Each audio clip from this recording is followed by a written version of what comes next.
我会尽快得到陨落心炎，替你炼制出躯体的。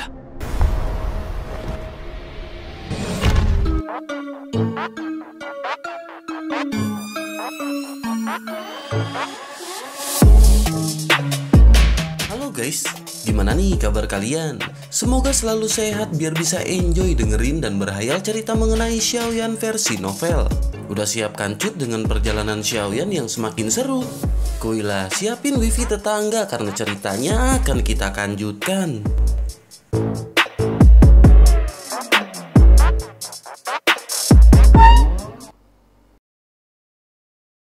Cerita masih berkancut dengan kelompok Xiaoyan yang berhasil memasuki aula dengan api putih krem yang memenuhi mata semua orang di dalam aula yang sangat luas ini. Banyak sosok manusia api berdiri tegak di aula persegi seluas hampir 10.000,7 meter. Mereka tidak mengeluarkan suara apapun, tetapi aura yang sangat menakutkan memenuhi aula. Aura itu menyatu dan berubah menjadi naga api besar yang menempel di atas kepala sosok manusia api ini. Ada niat membunuh yang melonjak dari masing-masing mereka. Kelompok Xiaoyan pun mempelajari informasi di aula ini dari sudut-sudut yang ada di sana. Alis Xiaoyan tanpa sadar mengerut karena ini bukan pertama kalinya ia melihat situasi seperti itu. Sejak mereka memasuki pintu besar tersebut, kelompok Xiaoyan telah menyapu melalui 3 aula yang mirip dengan ini. Tetapi semakin jauh mereka maju, budak api yang mereka hadapi menjadi lebih kuat. Berdasarkan indera dari kelompok Xiaoyan, setiap budak api di depan mereka memiliki kekuatan Dozun. Xiaoyan pun mengerutkan kening dan tanpa sadar bertanya kepada Gunanhai kapan mereka akan mencapai akhir jika mereka terus menyerang seperti ini. Gunanhai pun menggelengkan kepalanya dan menjawab bahwa mereka tidak punya pilihan lain. Alam api iblis telah menjadi tempat yang sangat berbahaya setelah dikelola oleh Purifying Demonic Lotus Flame selama ribuan tahun. Kerutan Xiaoyan pun semakin dalam setelah ia mendengar jawaban ini, tetapi Xiaoyan juga merasakan ketidakberdayaan. Xiaoyan pun segera bertanya apakah leluhur dari klan Gu juga menerobos semua rintangan ini ketika mereka datang ke tempat ini di masa lalu. Gunanhai pun mengangguk sebelum akhirnya Xiaoyan kembali bertanya. Xiaoyan menanyakan apakah Purifying Demonic Lotus Flame lebih kuat 1000 tahun yang lalu ataukah lebih kuat saat ini. Gunanhai pun ragu-ragu sejenak sebelum akhirnya menjawab meskipun Purifying Demonic Lotus Flame 1000 tahun yang lalu tidak ditangkap oleh siapapun, ia masih mengalami cedera yang serius. Tetapi waktu 1000 tahun lebih dari cukup untuk memulihkan diri. Selain itu, dari tampilan kabut mimpi buruk surgawi, Purifying Demonic Lotus Flame saat ini tampaknya menjadi lebih kuat. Xiaoyan pun mengangkat kelapanya dan melihat kubah di atas aula besar. Xiaoyan pun segera bergumam sepertinya Purifying Demonic Lotus Flame ini berencana untuk bermain dengan mereka seperti boneka. Semua orang pun mengerutkan keningnya setelah mendengar perkataan dari Xiaoyan. Xiaoyan pun merenung sejenak sebelum akhirnya mengajak semuanya untuk terus berjalan. Mereka pun dengan cepat mengangguk saat tubuh mereka bergerak dan menyerang pada saat yang bersamaan. Kelompok Xiaoyan dengan mudah menghancurkan tentara budak api di aula dalam sekejap. Setelah itu mereka semua pun berubah menjadi sosok cahaya yang muncul di ujung aula dalam beberapa kilatan. Setelah mereka menghancurkan pintu besar lainnya dan memasukinya, mereka melanjutkan upaya pahit untuk mengatasi rintangan selama periode waktu berikutnya. Setelah melalui beberapa ruangan, mata Xiaoyan pun segera menyapu ke aula besar. Saat ini kelompok Xiaoyan menemukan bahwa aula besar ini tidak dipenuhi oleh budak api. Sun Er juga menyadari perubahan ini dan bertanya apakah mereka sudah melewati semua rintangan. Gunanhai pun menggelengkan kelapanya dan berkata bahwa mereka belum mencapai semua rintangan. Matanya terkunci pada sesuatu di tengah aula besar. Ada sosok yang agak kurus berdiri di tempat itu dan anehnya tidak ada api yang berlama-lama di sekitar tubuhnya. Kedua matanya tertutup rapat saat aura seperti gunung menyebar dari tubuhnya. Tubuh Gunanhai dan Xian pun bergetar lembut pada saat ini. Mereka menyadari bahwa sosok tersebut memiliki kekuatan doseng bintang 4. Ekspresi serius perlahan muncul di wajah mereka. Meskipun mereka berdua juga doseng bintang 4, namun sosok kurus di aula ini masih sedikit lebih kuat dari mereka. Xiaoyan pun segera bertanya apakah ini juga adalah budak api. Gunanhai pun berbicara dengan ekspresi yang serius. Ia berkata sosok ini hampir tidak bisa dianggap sebagai budak api karena ia memiliki kecerdasan yang menjadi miliknya. Dibandingkan dengan budak api yang dikendalikan oleh Purifying Demonic Lotus Flame, ia memiliki otonominya sendiri. Sepertinya ini adalah rintangan terakhir bagi mereka. Mereka seharusnya bisa mencapai lokasi terakhir Purifying Demonic Lotus Flame begitu mereka bisa melewati ini. Xiaoyan pun mengerutkan kening dan berkomentar bahwa ini tidak akan mudah. Zian pun merentangkan tangannya saat ia berbicara bahwa tidak ada cara untuk mundur saat ini setelah mereka datang ke sini. Zian pun segera menoleh ke arah Gunanhai dan berkata bahwa mereka dua harus menyerang bersama dan menghabisinya sesegera mungkin. Gunanhai pun tidak menolak saran Zian karena ia mengerti bahwa akan sulit baginya sendirian untuk berurusan dengan pria kurus ini. Sementara itu Xiaoyan pun dengan lembut melambaikan tangannya saat semua orang diam-diam bergegas ke aula. Xiaoyan memerintahkan untuk memperhatikan lingkungan di sekitar dan mereka pun berpisah dan mengepung sosok manusia kurus tersebut. Zian dan Gunanhai segera mendarat di hadapan pria kurus itu. Mata sosok manusia yang tertutup rapat pun perlahan terbuka ketika semua orang mendarat di dalam aula besar. Kedua matanya hanya menatap ke arah Zian dan Gunanhai di hadapannya. Tanah aula yang sunyi tiba-tiba bergetar ketika sosok kurus itu dengan lembut mengepalkan ruang kosong di hadapannya. Kapak merah darah berukuran 10 meter yang aneh muncul entah dari mana. Sosok kurus ini tampak sedikit lucu di bawah garis besar kapak raksasa tersebut. Orang-orang yang hadir dapat dengan jelas merasakan energi mengerikan yang disembunyikan dari sosok kurus ini. Gunanhai pun mengerutkan kening saat ia melihat kapak raksasa berwarna darah. Angin liar pun tiba-tiba bertiup ketika tiga sosok ini secara brutal bertabrakan. Riak yang mengguncang bumi yang meletus menyebabkan kelompok Xiaoyan buru-buru mundur. Tiga sosok di aula besar melintas dengan kecepatan yang memsepona. Percikan terus memancar saat ketiga sosok itu melintas dan muncul. Aula yang luar biasa kuatnya juga mulai retak dan banyak garis retakan mulai menyebar. Ketiga sosok itu pun tiba-tiba melakukan kontak di tengah aula besar. Suara menakutkan tersapu seperti gelombang besar. Sosok dengan kapak darah terhuyung dan terbang mundur dengan kaki yang menginjak tanah di aula besar membentuk lebih dari belasan lubang yang dalam. Mata acuh tak acuh sosok kurus tersebut tiba-tiba mengungkapkan panas gila setelah dipaksa mundur. Teriakan rendah dipancarkan dari temboloknya saat cahaya kuat tiba-tiba keluar dari alisnya. Sebuah simbol perlahan muncul di depan mata semua orang saat aura orang kurus ini tiba-tiba melonjak. Sementara itu mata Xiaoyan segera berhenti pada simbol aneh ini. Setelah itu Xiaoyan merasa seperti disambar petir karena wajahnya yang menjadi muram. Xiaoyan segera menyadari bahwa ini adalah simbol dari tato klan Xiao. Xiaoyan pun bertanya-tanya mengapa orang ini memiliki tato klan Xiao. Kelompok Sun juga menemukan tato ini dan terkejut setelah menyadari bahwa itu adalah tato dari klan Xiao. Mata mereka yang tercengang segera terlempar ke arah Xiaoyan. Mereka semua telah melihat Xiaoyan menggunakan tato klan Xiao. Oleh karena itu mereka sangat akrab dengan tato tersebut. Sun pun segera menebak mungkinkah itu adalah leluhur dari klan Xiao.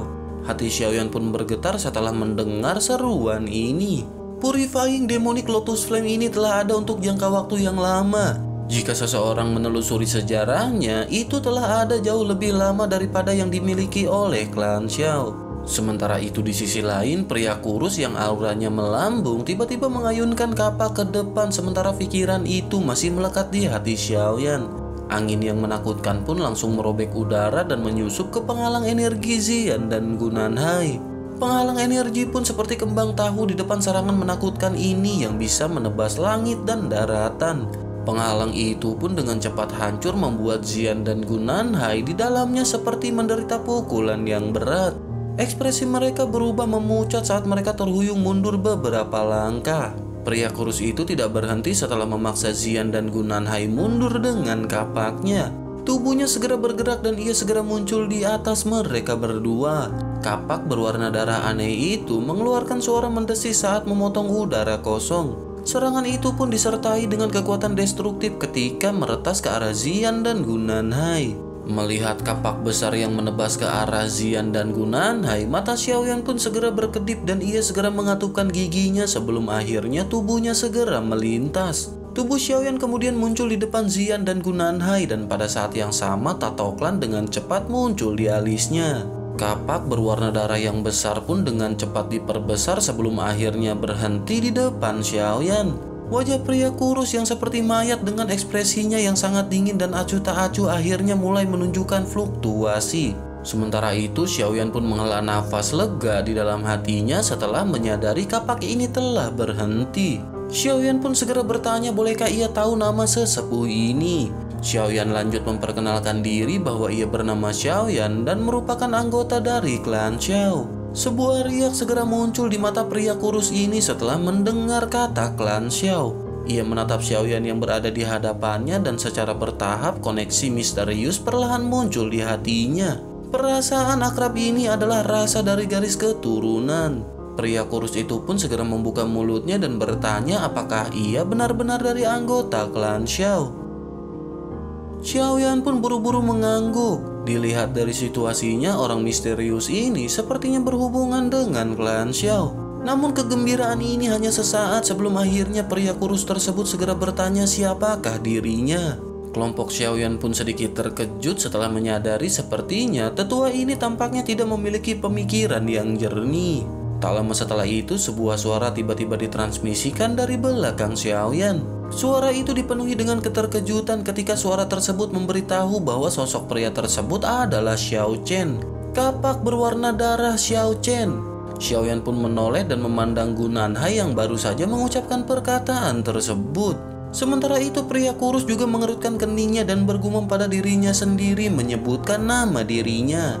Sementara itu Sun Er pun bergegas mendekat dan bertanya kepada tetua Gu Nanhai apakah ia mengenali tetua ini. Gu Nanhai pun segera berkata bahwa ia tidak kenal dengan tetua ini. Namun Gu Nanhai telah melihat kapak berwarna darah ini di buku-buku kuno. Klan Xiao telah menghasilkan orang yang luar biasa pada saat itu. Senjata yang digunakan oleh orang ini adalah kapak berwarna darah yang sangat besar. Orang itu bernama Xiao Chen. Xiao Chen memiliki bakat yang sangat mengejutkan. Ia dapat dianggap sebagai sesepuh dari Xiao Suan. Namun ia tidak suka dikekang oleh apapun dan merupakan orang yang agak temperamental. Sejumlah ahli yang tidak diketahui tewas karena kapaknya sebelum ia menjadi terkenal. Pada akhirnya ia pun menghilang tanpa alasan. Klan Xiao tidak dapat menemukan apapun tentang dirinya terlepas dari bagaimana mereka mencarinya. Tidak terduga bahwa ia benar-benar muncul di sini. Gu Nanhai pun tiba-tiba berseru setelah ia tampaknya teringat sesuatu. Gu Nanhai berkata bahwa berita tentang Purifying Demonic Lotus Flame telah menyebar segera setelah Xiao Chen menghilang. Xiaoyan pun tercengang saat ia mengerutkan kening dan mendengar bahwa Xiao Chen ini dapat dianggap sebagai sepupu dari Xiao Suan. Dengan kata lain, orang ini juga bisa dianggap sebagai leluhurnya. Gu Nanhai pun segera berjalan ke sisi Xiaoyan sebelum akhirnya menghela nafas. Gu Nanhai berkata Xiao Chen sepertinya menghindari malapetaka besar klan Xiao dengan berada di sini. Xiaoyan pun terdiam dan ia hanya melihat ke arah Xiao Chen ini. Pada saat ini Xiao Chen mengungkapkan perjuangan di wajahnya. Sepertinya ia sedang menolak sesuatu. Gu Nanhai pun berteriak dengan suara yang kaget dan rendah setelah melihat wajah Xiao Chen. Gu Nanhai berkata sepertinya ia menolak kendali dari Purifying Demonic Lotus Flame. Xiao Chen memegang kapak raksasanya sementara tubuhnya terus gemetar. Api berwarna krem samar secara bertahap keluar melalui pori-porinya. Ekspresi Xiaoyan pun sedikit heran saat ia melihat api ini. Purifying Demonic Lotus Flame mencoba menggunakan beberapa metode untuk membuat Xiao Chen mematuhinya sekali lagi. Tetapi saat ini Xiaoyan tidak tahu bagaimana ia bisa membantu Xiao Chen. Bagaimanapun api iblis itu telah terbentuk di tubuh Xiao Chen. Tangan Xiaoyan pun tiba-tiba mengusap dahinya saat ia merasakan agak ketidakberdayaan. Gugus cahaya di dalam kepalanya memancarkan fluktuasi samar pada saat ini. Gugus cahaya pun tiba-tiba bergerak menyebabkan Xiaoyan terkejut. Xiaoyan diam-diam merasakan fluktuasi kecil itu dan matanya tiba-tiba berkilat gembira sesaat kemudian. Sun Er di samping Xiaoyan pun terkejut saat melihat Xiaoyan yang tiba-tiba mengangkat kakinya untuk berjalan ke arah Xiao Chen. Sun Er pun tanpa sadar berteriak dengan suara yang tergesa-gesa bermaksud untuk menahan Xiaoyan. Namun Xiaoyan budek sesaat dan tampak tidak mendengar suara dari Sun Er.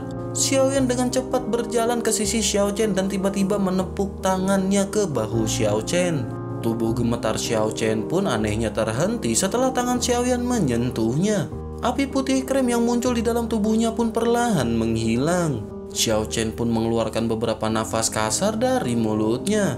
Ia mengangkat kepalanya beberapa saat kemudian dan melihat tato klan di dahi Xiaoyan dengan ekspresi yang agak rumit. Suaranya serak saat ia bertanya bagaimana keadaan klan Xiao saat ini. Xiaoyan pun terdiam sejenak sebelum akhirnya dengan lembut berkata bahwa klan Xiao sudah tidak ada lagi. Xiao Chen pun tidak membuka mulutnya ketika Xiaoyan memberitahu hal ini. Namun darah perlahan mengalir di tinjunya yang terkepal erat. Ia akhirnya berbicara dengan suara yang gemetar, bahkan kakak laki-laki Xiao Suwan telah meninggal.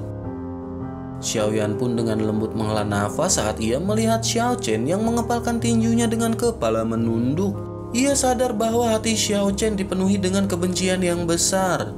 Tetapi bahkan jika ia tetap berada di klan Xiao tidak akan bisa menghindari bencana.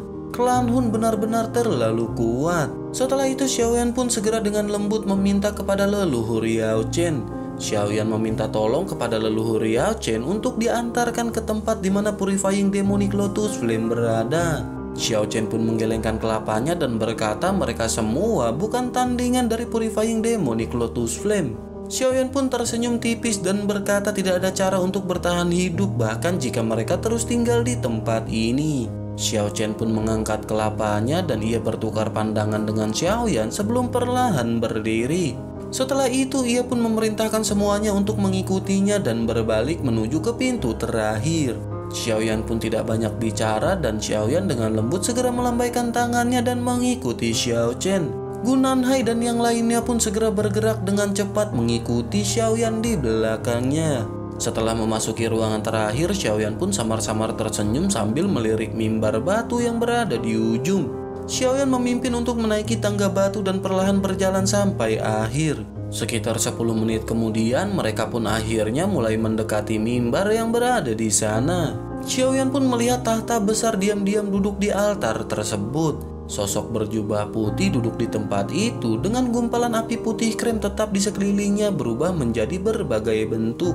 Sosok berjubah putih pun akhirnya membuka matanya ketika semua orang melangkah ke mimbar. Senyum aneh segera muncul sebelum sosok tersebut segera membuka mulutnya. Sosok tersebut pun segera berkata bahwa mereka akan bisa mendapatkan esensi dari Demon Flame jika mereka mengalahkannya. Jika tidak, mereka semua akan tetap berada di sini selamanya dan menjadi budak apinya. Kelompok Gu Nanhai pun mengungkapkan ekspresi muram saat hati mereka mulai merasakan kekalahan. Orang di depan mereka ini membuat mereka merasa seolah-olah mereka tidak berharga. Keheningan pun berlanjut beberapa saat sebelum akhirnya Xiaoyan menghembuskan nafas panjang. Wajahnya mengandung sedikit kelelahan sementara suara rendah yang dalam segera terdengar. Xiaoyan pun segera berkata sepertinya Purifying Demonic Lotus Flame telah memperoleh semua warisan suci dari Purifying Demonic Lotus Saint. Jika tidak, Purifying Demonic Lotus Flame tidak akan bisa berlatih kabut surga mimpi buruk ke tingkat seperti itu. Xiaoyan harus mengakui bahwa ilusi yang ia buat bahkan lebih nyata daripada ilusi dari pohon kuno Bodhisattva. Namun terlepas dari seberapa nyata ilusi itu, pada akhirnya itu adalah ilusi. Senyum di wajah pria tampan berjubah putih itu pun perlahan menghilang setelah mendengar perkataan Xiaoyan. Rasa dingin yang aneh menggantikannya dan kedua matanya menatap tajam ke arah Xiaoyan. Sosok tersebut tidak berbicara namun ruang di sekitarnya bergetar seperti gelombang air. Suner dan yang lainnya pun terkejut setelah mendengar perkataan Xiaoyan yang mengatakan bahwa semua itu adalah ilusi. Mereka tampaknya telah mencapai sebuah pemahaman dan bertanya apakah Xiaoyan mengatakan bahwa mereka ini masih berada di dalam ilusi. Menanggapi hal itu, Zian pun buru-buru berteriak bahwa dirinya merasa bahwa ia adalah kenyataan. Berdasarkan indera Zian benar-benar merasakan nyata dan tidak berada di dalam ilusi. Mata Xiaoyan pun menatap pria berjubah putih saat ia dengan lembut berkata bahwa mereka semua saat ini dalam keadaan yang nyata. Namun mereka semua telah melangkah ke dalam ilusi.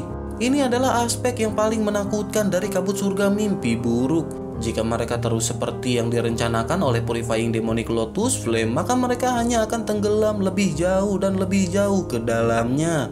Pada akhirnya mereka akan menjadi budak apinya meskipun mereka mengalami pertempuran besar dan menang. Gunanhai pun segera mengerutkan kening dan bertanya apakah maksud dari Xiaoyan budak api yang mereka temui termasuk dengan Xiao Chen semuanya adalah ilusi. Xiaoyan pun segera menggelengkan kepalanya dan menjelaskan bahwa ada kenyataan dalam kepalsuan dan kepalsuan dalam kenyataan. Inilah mengapa Purifying Demonic Lotus Flame disebut sebagai api surgawi yang paling menakutkan. Leluhur Xiao Chen bukanlah ilusi dan ia benar-benar nyata. Namun sebagian besar kesadarannya dikendalikan oleh Purifying Demonic Lotus Flame. Sunor dan yang lainnya pun saling memandang sebelum akhirnya mata mereka pun dengan hati-hati menyapu sekelilingnya. Tetapi mereka pada saat ini tidak dapat merasakan fluktuasi sekecil apapun dari ilusi. Sementara itu Xiaoyan pun dengan lembut menghela nafas dan lanjut menjelaskan. Saat itu Purifying Demonic Lotus Sen dikenal sebagai ahli puncak yang paling dekat dengan kelas Dodi. Tetapi ia akhirnya mendapatkan serangan balasan dari Purifying Demonic Lotus Flame yang mengakibatkan kematiannya. Warisan yang Xiaoyan maksud adalah warisan setelah kematiannya. Kabut mimpi buruk surgawi adalah skilldo yang terkenal dengan Purifying Demonic Lotus Sen. Ketika Purifying Demonic Lotus Sen melepaskan keterampilan ini, ia mampu membuat jutaan orang di seluruh kota hidup dalam ilusi selama berabad-abad. Efek magis dari ilusi ini bukanlah sesuatu yang bisa difahami oleh orang binasa. Gunanhai pun segera berbicara dengan suara yang dalam bahwa Purifying Demonic Lotus Flame tidak memiliki kemampuan seperti itu di masa lalu. Xiaoyan pun kembali menjelaskan dengan lembut, 1000 tahun dapat mengubah banyak hal. Itu dapat memberi Purifying Demonic Lotus Flame cukup waktu untuk secara bertahap mempelajari semua trik suci dari Purifying Demonic Lotus Sen. Dari sudut pandang tertentu, dirinya saat ini dapat digambarkan sebagai Purifying Demonic Lotus Sen lainnya. Menanggapi hal tersebut, pria berjubah putih di atas tahta pun akhirnya mengajukan pertanyaan dengan suara yang agak padat. Ia bertanya mengapa Xiaoyan memiliki pemahaman yang luar biasa tentang kabut surgawi mimpi buruk. Xiaoyan pun tersenyum sebelum akhirnya tangan Xiaoyan mengusap dahinya tanpa terlihat jelas tetapi tidak menjawab pertanyaan tersebut. Alasan Xiaoyan bisa tiba-tiba mengerti dan bisa mendeteksi keanehan situasi secara alami karena petunjuk yang diberikan kepadanya oleh gugus cahaya di benaknya. Jika bukan karena klaster cahaya, bahkan Xiaoyan akan mati di tempat ini. Xiaoyan sedikit tersenyum sebelum akhirnya berkata sepertinya Purifying Demonic Lotus Flame telah menciptakan ilusi ini selama 1000 tahun. Mata pria berjubah putih itu pun dingin dan acuh tak acuh saat mereka menatap ke arah Xiaoyan. Helaian api putih krem perlahan menyebar dari tubuhnya. Suhu pemusnahan secara bertahap melonjak menutupi area di sekitarnya. Ekspresi kelompok Sunor berubah setelah melihat pria berpakaian putih bersiap. Mereka buru-buru berkerumun bersama sambil mengungkapkan ekspresi hati-hati di mata mereka.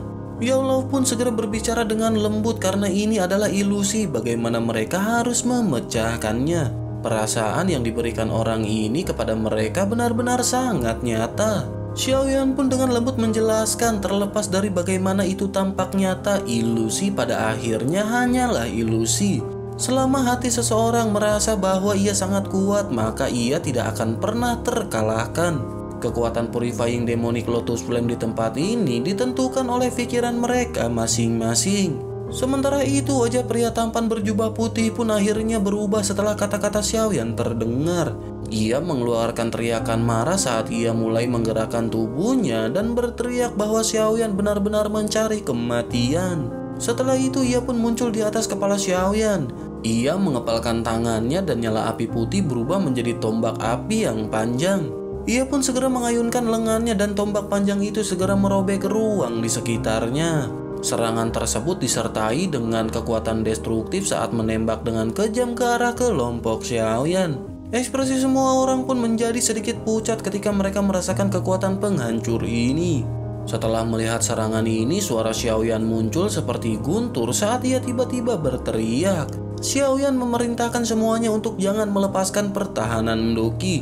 Perlakukan Purifying Demonic Lotus Flame seperti anjing yang sama sekali tidak berguna di hati masing-masing.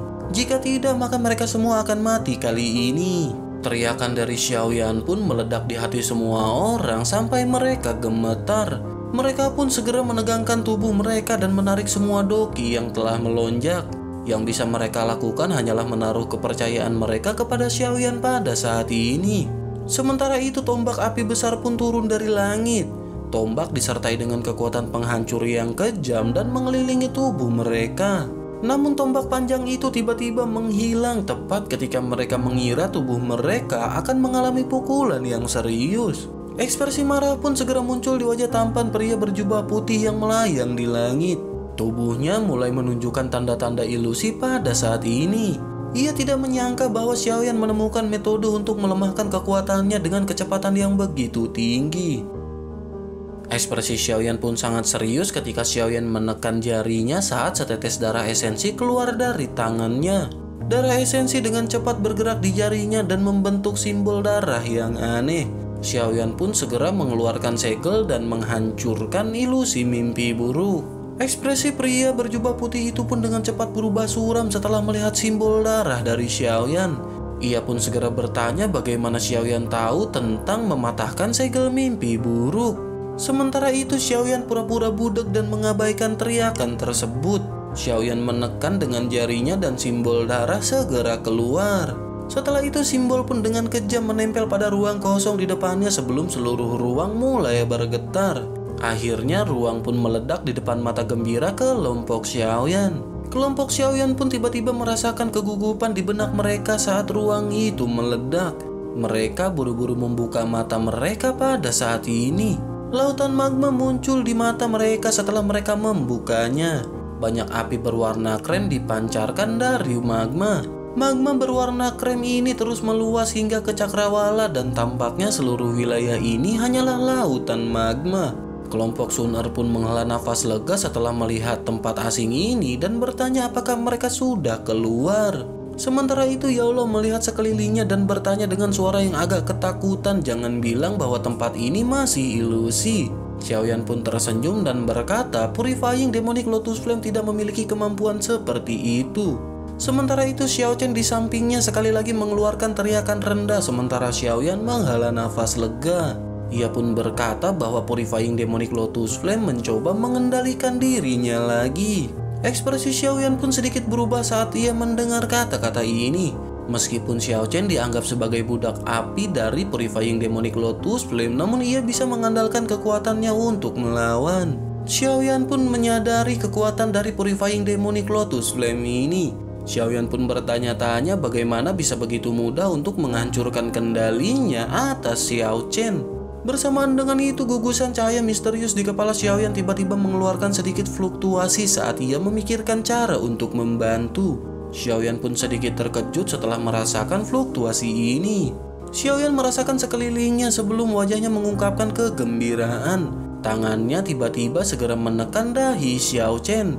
Sebuah kekuatan spiritual melonjak keluar dan dengan cepat menggambar simbol tak terlihat di dahi Xiao Chen. Mengikuti pembentukan simbol ini, perjuangan di wajah Xiao Chen pun mulai melemah. Xiaoyan pun segera menarik tangannya dan berbicara dengan lembut setelah melihat Xiao Chen kembali normal. Xiaoyan berkata bahwa ini hanya dapat mengisolasi sementara kendali Purifying Demonic Lotus Flame. Untuk menghapus sepenuhnya, mereka harus menghabisi Purifying Demonic Lotus Flame. Bersamaan dengan perkataan Xiaoyan yang baru saja terdengar, banyak sosok mulai tiba-tiba muncul di bebatuan gunung. Mereka melayang di langit dan terus terengah-engah dengan kengerian yang menutupi wajah mereka. Ya Allah pun segera berbicara setelah melihat orang-orang ini muncul. Sepertinya tindakan Xiaoyan menghancurkan ilusi telah menciptakan efek domino dan membuat semua orang ini keluar. Xiaoyan pun sedikit tersenyum dan berkata bagus juga jika mereka semua berhasil keluar. Dengan kekuatan kelompok Xiaoyan, mereka tidak akan dapat menghabisi Purifying Demonic Lotus Flame. Mata Xiaoyan pun terlempar ke lautan magma yang tidak jauh. Magma perlahan naik di tempat itu dan pilar magma setinggi 1000 meter segera muncul dari lautan magma. Perlahan-lahan pilar magma pun berhenti setelah mereka mencapai ketinggian yang sama dengan orang lain. Pilar magma pun menggeliat dan seorang pria tampan berjubah putih muncul di depan mata semua orang. Ekspresi kelompok Xiaoyan pun menjadi serius setelah mengamati sosok yang hidup ini. Orang ini secara alami adalah Purifying Demonic Lotus Flame sejati. Seluruh tempat pun dengan cepat menjadi sunyi ketika semua orang menatap pria berjubah putih. Banyak pasang mata menatapnya dengan kegembiraan dan keserakahan. Mengingat penglihatan semua orang yang hadir, mereka secara alami dapat mengidentifikasi bahwa bentuk sebenarnya dari pria ini adalah Purifying Demonic Lotus Flame. Kepala aula jiwa berjubah hitam di atas batu gunung segera mengangkat kelapanya. Ekspresinya sedikit jelek saat ia menatap Purifying Demonic Lotus Flame. Ia juga telah terjebak dalam situasi sebelumnya, dan jika ilusi tidak tiba-tiba pecah, bahkan ia tidak akan menemukan bahwa ia masih dalam ilusi. Ia pun segera berkata tidak disangka bahwa Purifying Demonic Lotus Flame telah menguasai kabut surga mimpi buruk.